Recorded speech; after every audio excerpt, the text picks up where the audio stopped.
Bem-vindo ao Divino Canal de Deus. Por favor, ajude nosso canal a crescer, para levarmos a mensagem de Jesus para muitas pessoas. Para isso, curta nosso vídeo.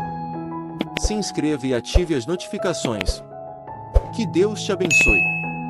Vamos ao nosso vídeo, espero que você goste.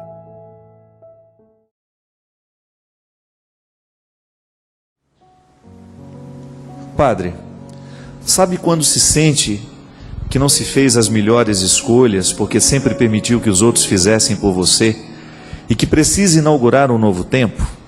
Sabe quando já descobriu há algum tempo as razões dessas escolhas e tudo o que precisava saber para não cair na armadilha delas novamente?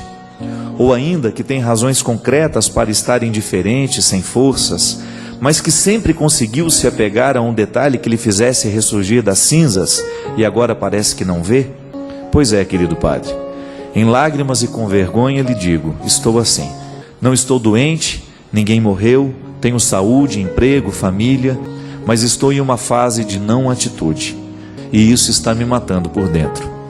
Nunca tive o alicerce emocional de uma família, tive todo o material necessário.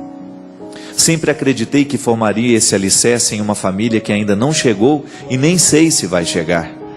Mas hoje já sei, de verdade, as raízes mais profundas devem mesmo ser lançadas à luz do Evangelho, onde o divino só pode agir em nós à medida que nossa humanidade trabalha com atitudes certas, incertas e até erradas, mas que agindo está aberta à transformação. Sabe quando a razão diz, levanta e anda, porque tem possibilidades, novos parâmetros e a capacidade de fazer toda uma vida valer a pena e não ser vivida de qualquer jeito?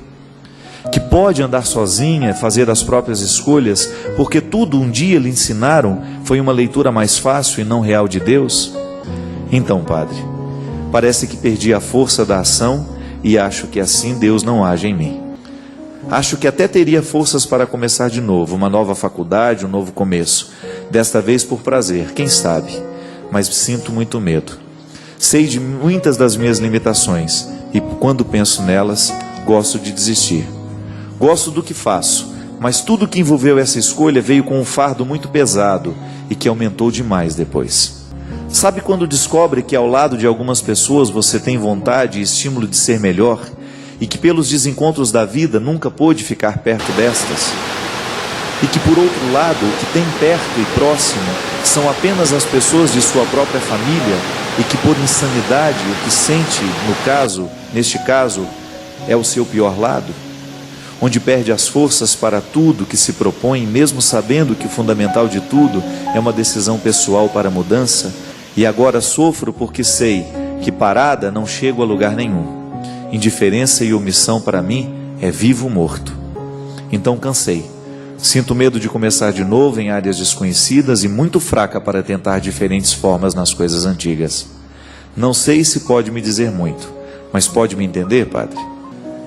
É engraçado quando em alguns momentos da nossa vida a gente passa por algumas crises em que tudo o que a gente construiu parece perder o sentido.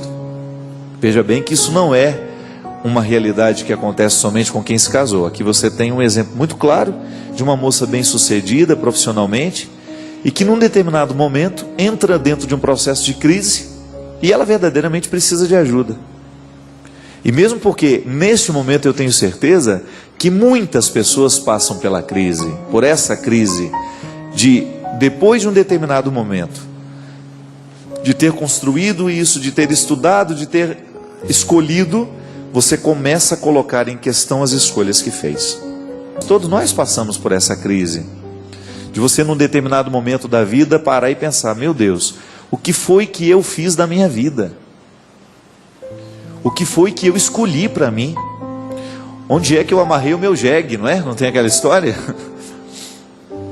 E é muito triste num determinado momento da sua vida você descobrir que você fez a escolha errada, que você não aproveitou a oportunidade certa. Chega um momento da nossa vida, minha gente, que nós vamos olhar para aquilo que a gente escolheu, para aquilo que a gente permitiu, para aquilo que a gente perdeu, para aquilo que a gente ganhou, que às vezes a oportunidade está brilhando diante de nós. Às vezes ela vem através de pessoas maravilhosas, de situações maravilhosas, a situação brilha diante dos nossos olhos, a gente não pega, passa. A vida cobra, não adianta. As escolhas de hoje serão cobradas no futuro, e às vezes no futuro muito próximo. Aquilo que nós estamos escolhendo para a nossa vida hoje, isso vai ser consequência daqui a um tempo. E depois a gente vai ter que contabilizar isso no final.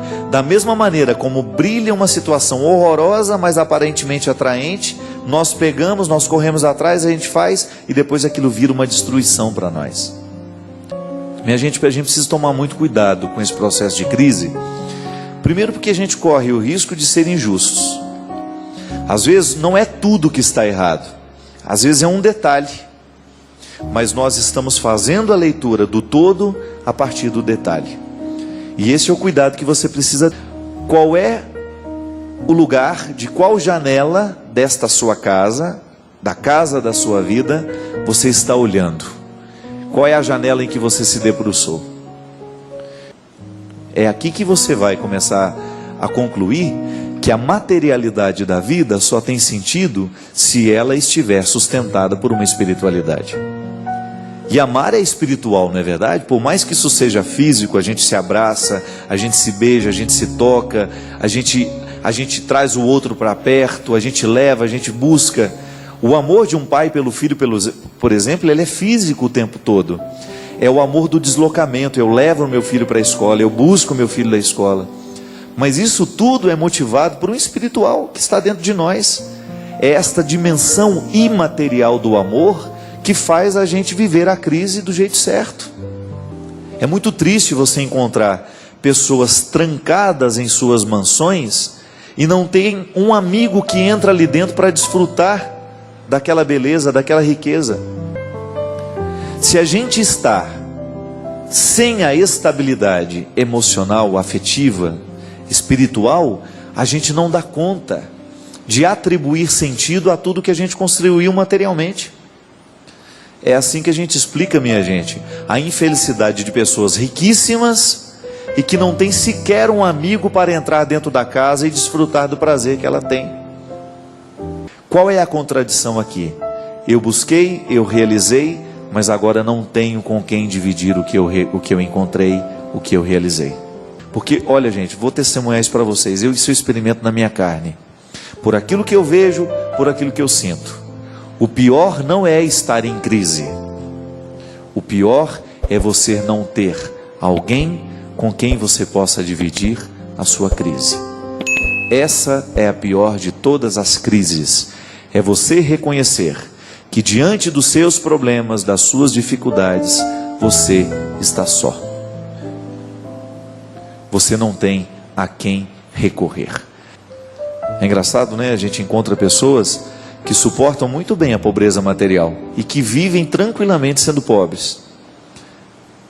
Agora, se falta a riqueza afetiva, a riqueza espiritual, não sobra nada da gente. Podemos ter um aparato de coisas, de sucesso, de reconhecimentos em torno de nós, mas se a gente não tem alguém para olhar nos nossos olhos e nos dizer, olha, parabéns pelo sucesso, alguém que você sabe que verdadeiramente está vivendo aquele momento com você, a crise se estabelece e ela se torna definitiva dentro de nós. A maior pobreza que nós podemos viver na vida é esta: eu olhar para o meu telefone, ver 200, 300 contatos, mas eu não reconhecer em 200, 300 contatos alguém que eu possa ligar para chorar, para contar a minha dificuldade e saber que do outro lado eu vou encontrar alguém com uma palavra que vai verdadeiramente me ajudar a viver a dificuldade da vida. A solidão, minha gente, é uma das coisas mais doídas que nós podemos enfrentar na vida. Quando você não tem mesmo para quem você deixar a sua herança, né? E não é só a herança material, não. Eu estou falando essa coisa de você emprestar o sentido para alguém. Você ter alguém do seu lado que você cuida. Alguém que está do seu lado que cuida de você. Essa experiência mútua do cuidar e ser cuidado, isso é profundamente realizador na vida de uma pessoa. E é isso que faz falta. É isso que vai gerando crise, é isso que vai gerando tristeza. Quando você percebe que o seu mundo está vazio ele tem uma boa estrutura material, ele tem uma boa estrutura de realizações, mas falta a melhor de todas elas, que é a realização afetiva. Porque às vezes, minha gente, a gente não consegue dentro de casa, a gente não consegue com a família, mas você tem um amigo que é como um irmão. Não é verdade isso? Todos de nós podemos testemunhar isso. Em muitos momentos da nossa vida, o que nos segura não são os nossos irmãos, não são os nossos parentes, não. Quem nos segura para a gente ficar de pé muitas vezes são os estranhos que chegaram, mas que se transformaram em peças fundamentais na nossa vida por causa da maneira responsável como nos olharam, nos agregaram. Se a pessoa não nos agrega, se ela não nos faz crescer, se a gente é apenas um depósito das necessidades dela, ela não nos agrega com nada. E a gente descobre que a gente vive perfeitamente sem ela. Porque lamentavelmente, minha gente, nós temos muitos colegas, mas amigos de verdade, e amigos que agreguem, né? Que digam alguma coisa, que tenham alguma coisa, que tenham uma visão nova para nos emprestar. Isso é muito bonito. Você estar ao lado de pessoas que tenham uma visão nova para lhe ajudar a enxergar a vida. Se você tem, faça de tudo para você manter esses vínculos o mais tempo possível, porque isso é uma riqueza, minha filha, que você não encontra nos shoppings para você comprar, você não encontra nas prateleiras da loja. Quem conquistou, conquistou. Por isso que muitas vezes as relações familiares são tão fragilizadas. É porque muitas vezes os irmãos, os pais, os familiares não agregam. E é muito triste você chegar a essa conclusão, de que você recebeu muito mais de fora do que daqueles que eram da sua casa. Quando muitas vezes o contexto da família, ele representa só problemas, só dificuldades, não são pessoas que vão te agregar, não são pessoas que vão te promover, que vão lhe ajudar a superar as suas dificuldades. Então a gente vai ficando frágil, a gente não vai tendo esse referencial.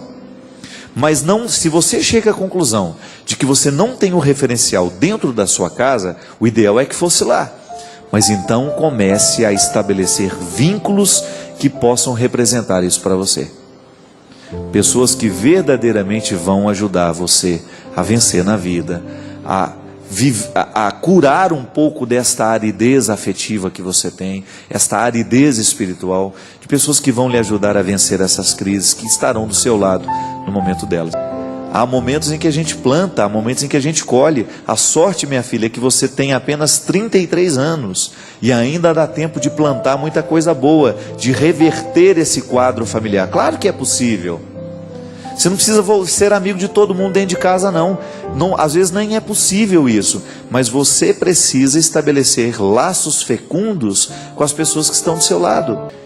Se a gente começa a olhar o detalhe que nos incomoda e nós o fazemos crescer, ele realmente vai tomando conta do todo. E o interessante, Vanessa, é que a sua carta parece demonstrar que, mesmo você tendo toda essa realização profissional, você vive uma instabilidade emocional muito grande dentro da sua casa. E essa muitas vezes, gente, é a causa de muitas crises. Porque não adianta a gente conseguir, não adianta a gente ter, não adianta a gente chegar lá. A gente precisa ter alguém que veja o que a gente conseguiu, que nos apoie para chegar lá, que esteja do nosso lado no momento em que nós chegamos lá. E Jesus já dizia, né? Quem é igual encontrar a pérola preciosa.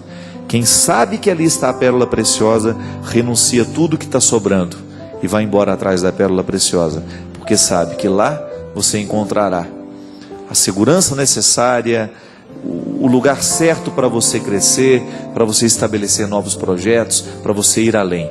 Gente que olhe para você de um jeito novo. Gente que nos olha de um jeito velho, isso não faz diferença. É horrível a gente ser olhado de um jeito velho. A gente encontrar alguém que nos estende a mão, que nos dá uma oportunidade, isso é maravilhoso. Experimento isso na minha vida o tempo todo, com os amigos que, graças a Deus, eu fiz ao longo da minha vida. De pessoas que me fizeram crescer. Gente que fala o não na hora certa, sabe? E que depois acompanha o seu processo com responsabilidade, sem ciúmes. Acompanha na cumplicidade. Quer nos fazer crescer, quer nos edificar. Isso é muito bom, minha gente. Quando você encontra pessoas que representem esse papel na sua vida, Vanessa. Esta segurança afetiva, ela é muito necessária. E a gente não vai saber viver se a gente não tiver isso.